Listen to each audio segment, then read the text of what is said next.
Salut la gang, bienvenue dans le Bien Cuit Podcast, le premier épisode. Le concept est simple, on est l'émission qui cuisine votre actualité tout en vous divertissant. Mon nom à moi, c'est William Plante. Évidemment, une émission, ça se fait pas toute seule. Je suis en compagnie des meilleurs, Marianne Tauvette et Mathias Laflamme. Aujourd'hui, on parle de Snapchat, d'un album québécois qui vient juste de sortir avec Marianne. En terminant, on parle de la deuxième fête préférée de Mathias, la première étant la sienne.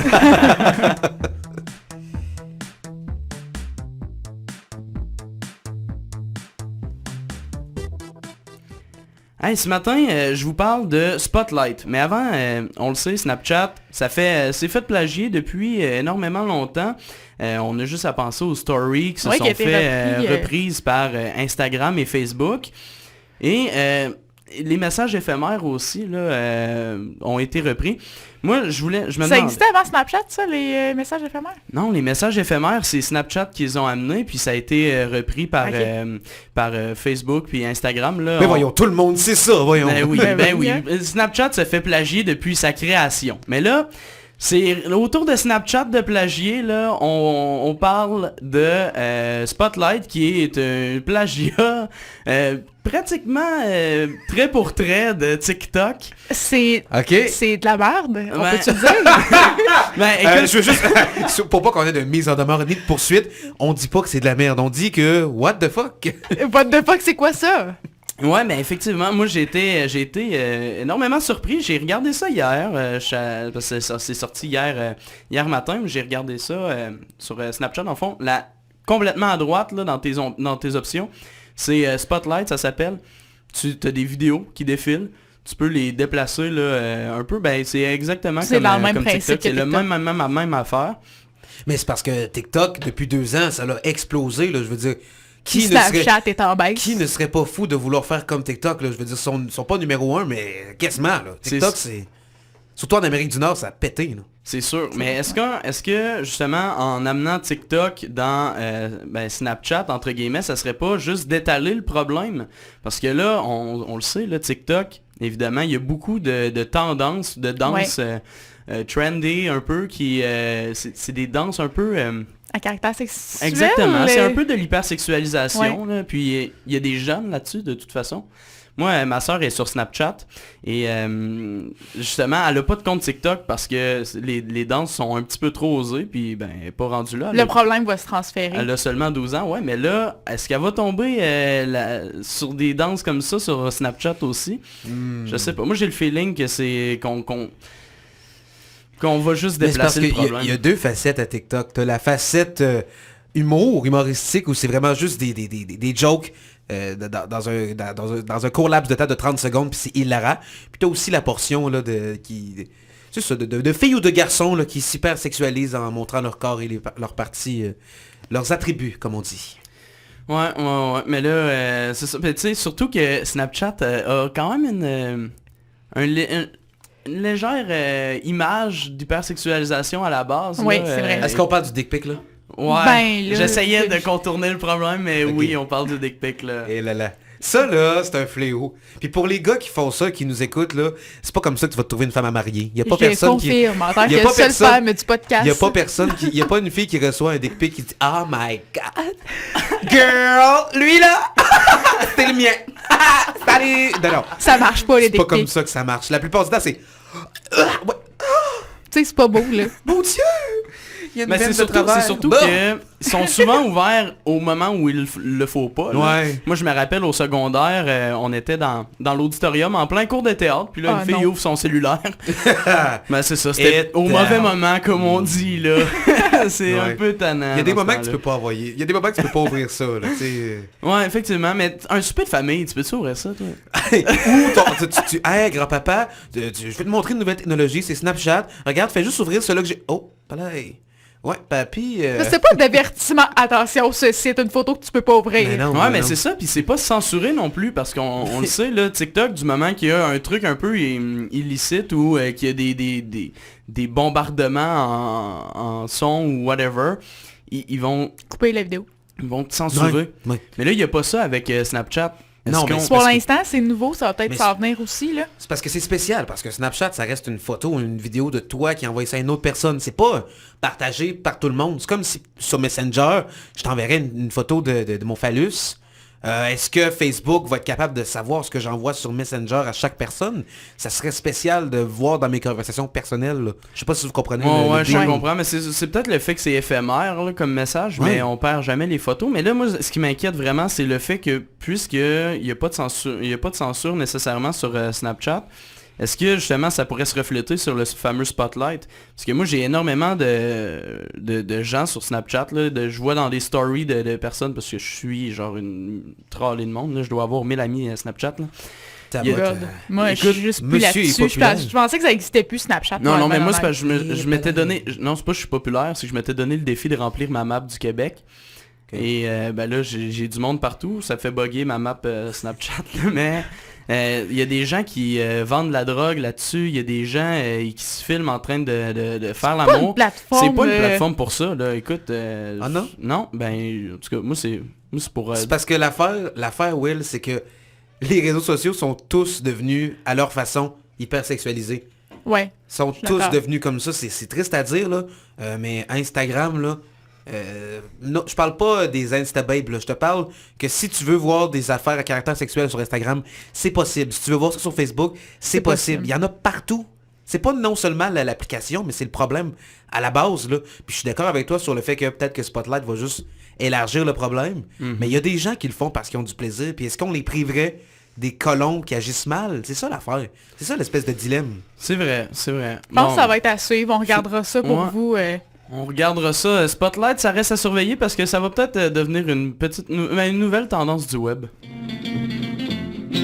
All day, all night, Marianne, down by the seaside, sifting sand. Even little children love Marianne, down by the seaside, sifting sand.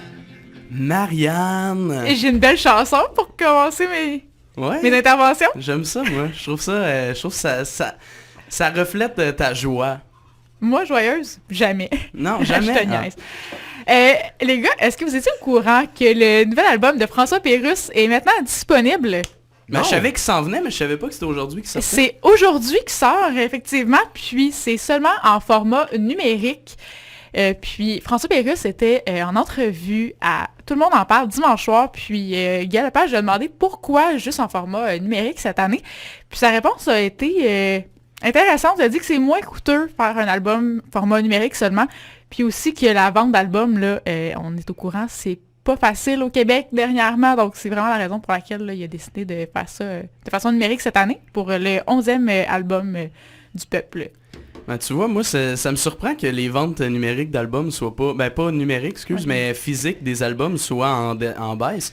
Moi, j'achète encore des CD physiques. Ça fait tellement longtemps que j'ai pas acheté de CD. Tu conduis une BMW 83 aussi, là. Arrive en 2020, Will, là.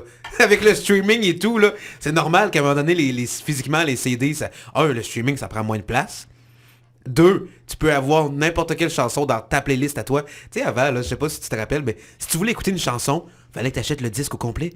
Ouais. Puis 1, ça prenait de la place, puis 2, tu skippais toutes les autres chansons. Juste pour écouter cette chanson. T'arrivais à ta tune, puis là, j'ai acheté l'album. Tandis que s'il offre pour un format plus en ligne, ben les gens vont pouvoir choisir c'est quoi ma chanson préférée de François Pérusse, puis la mettre dans ma playlist. Fait que je trouve que c'est logique, puis ça va dans le mood de... Mais t'achètes l'album au complet, là. T'achètes pas une chanson. Tu sais, t'achètes les... Mais j'imagine en numérique, tu peux choisir une piste. Mettons, moi, je veux la piste 11, ça va me coûter 99 cents. Pas avec l'album de Pérusse, du moins pas ce que j'ai vu ce matin. Puis, ce qui est intéressant, c'est que le prix il est super intéressant. Là, il est 11$ plus taxes, donc ça s'offre super bien en cadeau. Ah ouais. On peut l'offrir directement en cadeau aussi avec sur le site de François Pérusse, donc ça va être intéressant. Là. Moi, j'achète dès que j'arrive chez moi et je l'offre. Toi, t'es une fan de François Pérusse, là. Ben oui, à cause de mon chum. Mon chum, c'est un grand fan. Fait que c'est pour ça que je sais que l'album sortait aujourd'hui. Là, moi, j'ai une question pour toi, Marianne. Oui, vas-y. Un skidoo, là. On peut-tu laisser ça dans le cours? Non. Ish!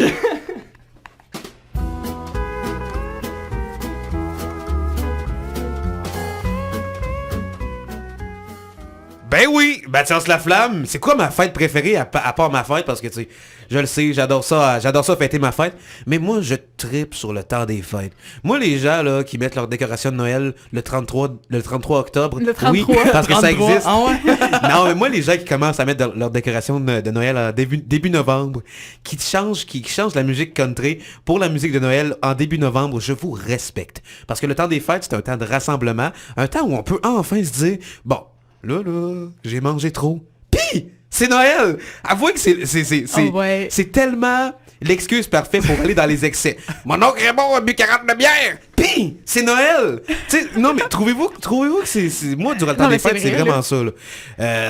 T'as exagéré sur le vin, c'est pas grave, c'était Noël, t'as les lèvres rouges, après ça, tu vas aller manger de la bûche au chocolat. Toi, cette année, les 4 jours dans lesquels Moi, on peut fêter, ça va être de l'excès pendant les 4 jours. Non, je dis juste que l'expression « maison, c'est pas de longuant », pendant le temps des fêtes, c'est assez accurate. Mais tu dis, le temps des fêtes, c'est le temps de manger, puis ah ouais donc, mais c'est parce que t'oublies la semaine après où ce qu'on culpabilise. Oui, puis là... Puis là, les gyms sont fermés, on pourra pas s'entraîner. Ça, c'est vrai, ça. Je suis d'accord avec toi. On culpabilise... Moi, je culpabilise le soir même. Ça arrive une fois par année que je mange beaucoup, puis c'est à Noël. Le reste, parce que... Je suis pas capable de manger beaucoup à Noël, au jour de l'an, le 26, le 23, tu sais, à un moment donné, c'est parce qu'à un moment donné...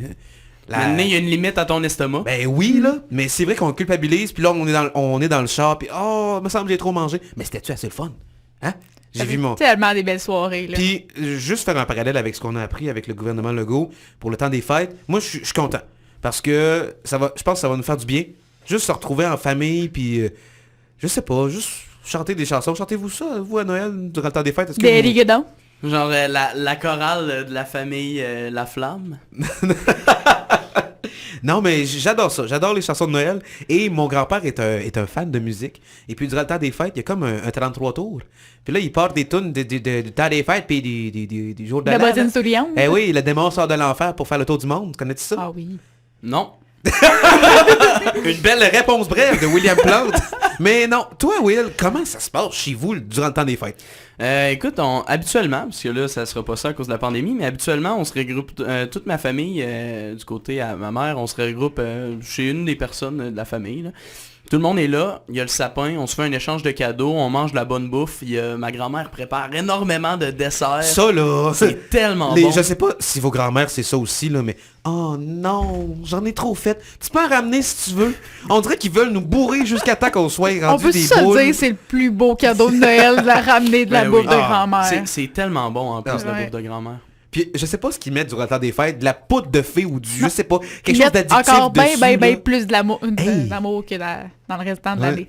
L'amour, c'est la recette, c'est l'ingrédient gagnant des Toi, Madame Tauvette, comment ça se passe à Rivière-du-Loup durant le temps des fêtes? Ouais, j'ai pas des grandes traditions pour Noël, malheureusement. J'aimerais ça, mais mes plus beaux parties se font chez mon conjoint. Avec sa famille, on fait de la bonne bouffe et tout, là, donc... et de la bonne bouffe de sa grand-maman, qui est ma grand-maman adoptive aussi. Alors, la conclusion de tout ça, c'est que durant le temps des fêtes, si ça vous tente de trop manger, de trop boire, ben avec modération, ne conduisez pas si vous avez bu. Ouais, effectivement. Mais si ça vous tente de trop manger, de trop danser, de trop avoir de plaisir, le temps des fêtes, ça sert à ça. Puis on est content, cette année, on va pouvoir le fêter en famille. Ben, merci beaucoup Mathias Laflamme, merci à toi Marianne Tauvette, merci à vous les auditeurs de nous écouter et n'hésitez pas à nous laisser des commentaires sur le podcast, vos impressions de la première émission. Faites-nous découvrir à votre entourage, on aimerait ça avoir le plus de commentaires possible. Votre chien, ça on aimerait savoir ça. Ouais. Envoyez-nous des photos de vos animaux de compagnie sur la publication. Déguisé en costume de Noël, ça serait parfait. Ah, mais sur ce, on se retrouve la semaine prochaine. Bien hâte de vous jaser la gang. Bye bye.